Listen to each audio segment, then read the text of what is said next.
तो कैसे हैं आप सभी? मैं उम्मीद करता हूँ कि आप सभी बहुत अच्छे होंगे।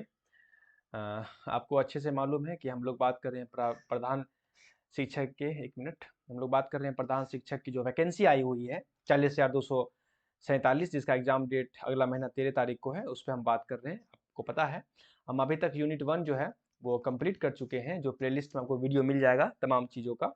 और आज अब हम बात कर रहे हैं यूनिट 2 का, ठीक है ना। यूनिट 2 में हम बात कर रहे हैं। हाँ, ओके। यूनिट 2 में हम बात करें, ये पहला टॉपिक है यूनिट 2 का। ये पहला टॉपिक है महात्मा गांधी हिंद स्वराज, सामाजिक दर्शन और शिक्षा के संबंध को रेखांकित करते हुए, ठीक है ना। इसके बारे में हम पढ़ चुके हैं। आइए, हम इसके बारे में पढ़ चुके हैं कि महात्मा गांधी, थोड़ा सा हम देखे थे महात्मा गांधी के बारे में। उनका देखे थे कि हिंद स्वराज का कंसेप्ट क्या है, क्या मतलब है हिंद स्वराज का, उसके बारे में समझे थे यहाँ, ठीक है ना। फिर आगे हम समझने की कोशिश किए थे कि महात्मा गांधी के शैक्षणिक विचार जो थे, यानी कि ये एजुकेशन मतलब शिक्षा का माध्यम जो है वो मातृभाषा होनी चाहिए। प्राथमिक शिक्षा जो है निःशुल्क और अनिवार्य होनी चाहिए।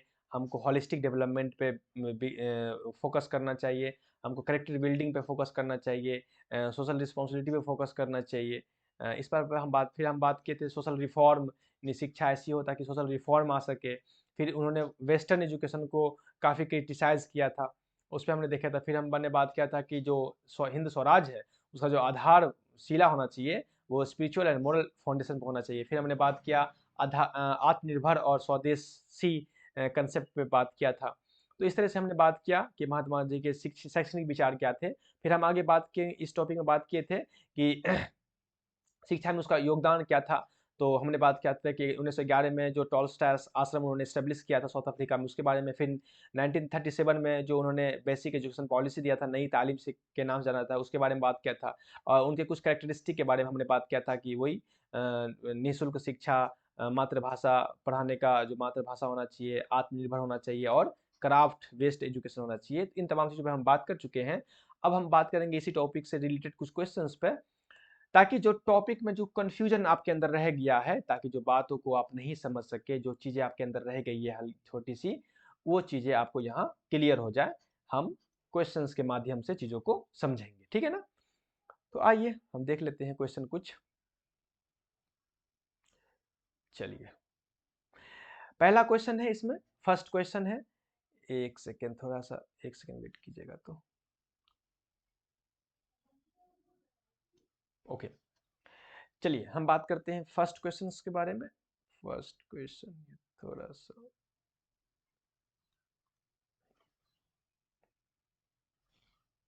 चलिए फर्स्ट क्वेश्चन के बारे में हम बात करते हैं। महात्मा गांधी की हिंद स्वराज की अवधारणा का प्राथमिक उद्देश्य क्या था, यानी कि what is the primary objective of Mahatma Gandhi's concept of Hind Swaraj. ये जो उनका जो हिंद स्वराज का कंसेप्ट था, उसका प्राइमरी ऑब्जेक्टिव क्या था, प्राथमिक उद्देश्य क्या था। तो आर्थिक स्वतंत्रता यानी economical independence.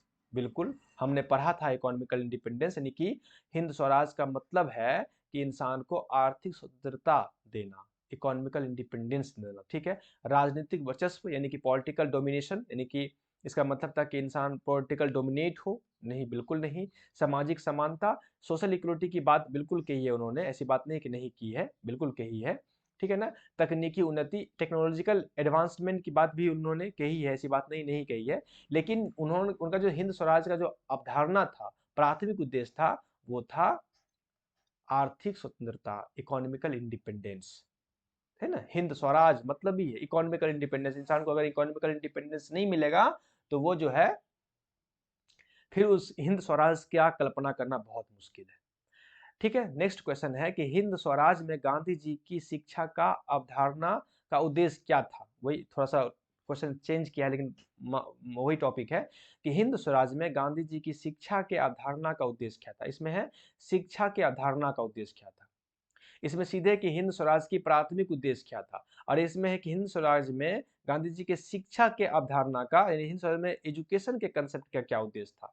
Gandhi ji concept of education in Hind Swaraj aimed to, उद्योगों के लिए कुशल श्रमिक तैयार करना, यानी कि एक मतलब स्किल्डफुल वर्कर्स तैयार करना ताकि वो इंडस्ट्रीज में काम कर सके, बस ऐसा बिल्कुल नहीं है। आत्मनिर्भरता और स्थिरता को बढ़ावा देना, बिल्कुल यही बात उन्होंने कहा था कि फोस्टरिंग करना है सेल्फ सफिशिएंसी एंड सस्टेनेबिलिटी।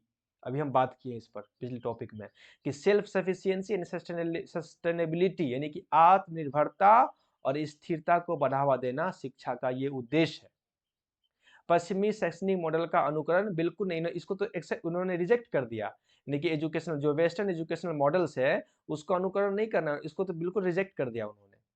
धार्मिक हठधर्मी और रूढ़िवादियों को बढ़ावा देना, promoting religious and dogma Orthodox बिल्कुल नहीं, यानी कि रूढ़िवादिता को बढ़ावा देने की बात तो बिल्कुल नहीं इन्होंने नहीं किया था, इन्होंने तो समानता की बात किया था। तो इसलिए हो गया, इसका आंसर हो जाएगा बी नंबर, आत्मनिर्भरता और स्थिरता को बढ़ावा देना। ठीक है ना।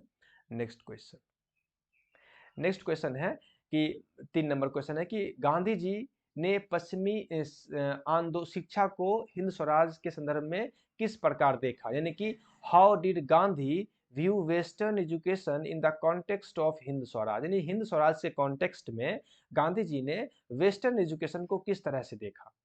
ठीक है ना। आइए, उन्होंने बिना किसी संशोधन के इसे अपनाने की वकालत की, बिल्कुल नहीं, उन्होंने तो इसको मतलब बिल्कुल निगलेक्ट कर दिया, इन्होंने तो बिल्कुल निगलेक्ट कर दिया, उन्होंने वेस्टर्न एजुकेशन को तो बिल्कुल निगलेक्ट कर दिया। वो कहे कि वेस्टर्न एजुकेशन से पता है मतलब हमारा मॉरल एजुकेशन मतलब ठीक ये होता है, तो उन्होंने तो वेस्टर्न एजुकेशन को बिल्कुल निगलेक्ट कर दिया, तो ये नहीं होगा। उन्होंने इसे हिंद स्वराज के साथ असंगत बताकर खारिज कर दिया, बिल्कुल उन्होंने रिजेक्ट कर दिया। क्यों? क्योंकि उन्होंने कहा कि हिंद स्वराज के साथ जो है वो इनकम्पैटेबल है, बिल्कुल इनकम्पैटेबल है हिंद स्वराज के साथ, और उसको करके इन्होंने रिजेक्ट कर दिया, सॉरी रिजेक्ट कर दिया, यही आंसर होगा इसका। उन्होंने हिंद स्वराज सिद्धांतों के अनुरूप इसे संशोधित करने का सुझाव दिया, यानी कि सजेशन दिया कि मॉडिफाई किया जाए हिंद स्वराज के हिसाब से, बिल्कुल नहीं, ये बात ही मॉडिफिकेशन नहीं, उन्होंने रिजेक्ट ही कर दिया, टोटली रिजेक्ट कर दिया। उनका मानना था कि भारत की प्रगति के लिए ये अनावश्यक है, ऐसा नहीं कहा कि अननेसेसरी है, बात ठीक है, अननेसेसरी की बात उन्होंने कही थी कि जरूरी नहीं है, लेकिन उन्होंने रिजेक्ट कर दिया, ये आंसर आपका बिल्कुल सही होगा। ठीक है ना। आगे क्वेश्चन देखते हैं। 4 नंबर क्वेश्चन है कि कहता है कि गांधी जी के अनुसार शिक्षा और सामाजिक दर्शन के बीच क्या संबंध है, यानी कि according to Gandhi relationship between education and social philosophy, अभी जो यही टॉपिक है कि एजुकेशन और सोशल फिलॉसफी के बीच क्या रिलेशन है, यही टॉपिक हम बात कर रहे हैं। तो शिक्षा सामाजिक दर्शन को आकार देता है, यानी एजुकेशन शेप देता है सोशल फिलॉसफी को, बिल्कुल नहीं, शिक्षा शेप नहीं देता है फिलॉसफी को, बल्कि फिलॉसफी शिक्षा को आकार देता है। तो सामाजिक दर्शन जो है शिक्षा को आकार देता है, बिल्कुल सामाजिक दर्शन जो है यानी कि फिलॉसफी जो है वो एजुकेशन को शेप देता है, आकार देता है, ये बिल्कुल सही है। वे एक दूसरे से स्वतंत्र है, बिल्कुल नहीं, एक दूसरे से स्वतंत्र नहीं है, मतलब इंटर रिलेटेड है, उनका कोई रिश्ता नहीं है, बिल्कुल ये भी गलत कहना, ये भी कहना गलत है कि उनका कोई रिश्ता नहीं, ये भी रिश्ता है। यानी कि सामाजिक दर्शन जो है शिक्षा को आकार देता है, शेप देता है। ठीक है ना, ये टॉपिक हो जाएगा, यही दोनों के बीच रिलेशन है। आइए आगे देखते हैं। आगे क्वेश्चन है कि गांधी जी ने हिंद स्वराज में शिक्षा के किस पहलू पर बल दिया था, के पहलू के महत्व पर बल दिया, यानी गांधी जी ने हिंद स्वराज में शिक्षा के किस पहलू के महत्व पर बल दिया था। Gandhi emphasized the importance of which aspect of education in Hind Swaraj, वैज्ञानिक ज्ञान, साइंटिफिक नॉलेज, ठीक है, इस पे तो नहीं बात किया था उन्होंने। तकनीकी कौशल, टेक्निकल स्किल्स, इस पे भी बात नहीं किया। नैतिक एवं आध्यात्मिक विकास, मोरल एंड स्पिरिचुअल डेवलपमेंट, बिल्कुल इन पे बात किया, मोरल एंड स्पिरिचुअल डेवलपमेंट पे इन्होंने बात किया। और राजनीतिक सक्रियता यानी पॉलिटिकल एक्टिविज्म, इस पे भी बात नहीं किया था। यानी कि गांधी जी ने हिंद स्वराज में शिक्षा के नैतिक और आध्यात्मिक विकास पर बहुत महत्वपूर्ण बल दिया था। ठीक है ना। नेक्स्ट क्वेश्चन है कि गांधी जी के विचार में स्वराज प्राप्त करने में शिक्षा की क्या भूमिका है, यानी स्वराज हम कैसे प्राप्त कर सकते हैं, इसमें शिक्षा की क्या भूमिका है। In Gandhi's view what role does education play in achieving Swaraj, Swaraj को अचीव करने के लिए में शिक्षा की क्या भूमिका है। ये स्वराज प्राप्त करने की प्राथमिक साधन है, यानी कि it is the primary mean to achieve Swaraj.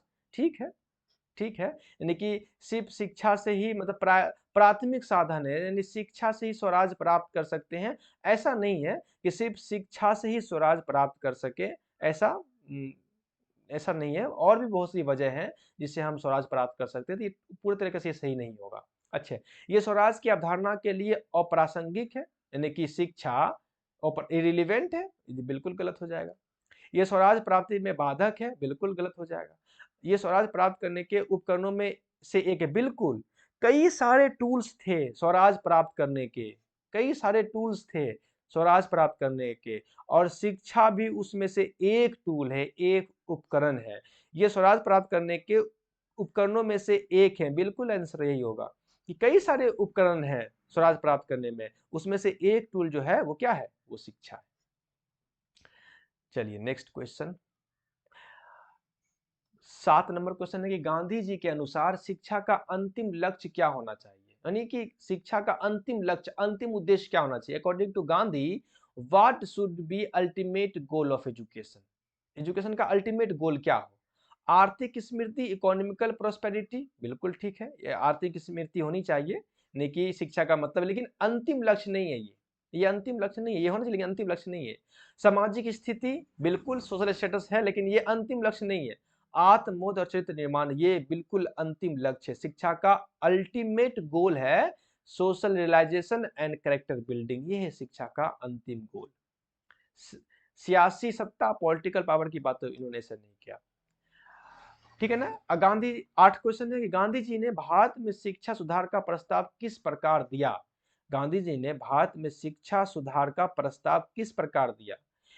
How to Gandhi proposed of reform of education in India, India में जो एजुकेशन की रिफॉर्म को कैसे प्रपोज किया गांधी ने। स्कूलों और विश्वविद्यालयों को खत्म करके, बिल्कुल गलत बात है, यानी कि मतलब शिक्षा को रिफॉर्म करेंगे स्कूल विश्वविद्यालयों को खत्म करके, ऐसा नहीं। पूर्णतः व्यवसायिक पाठ्यक्रम अपना करके, यानी कि पूर्णतः व्यवसाय यानी पूरा तरह वोकेशनल एजुकेशन की उन्होंने बात किया, लेकिन एकदम पूरी तरह से वोकेशनल एजुकेशन पर फोकस करना ये कोई जरूरी नहीं है।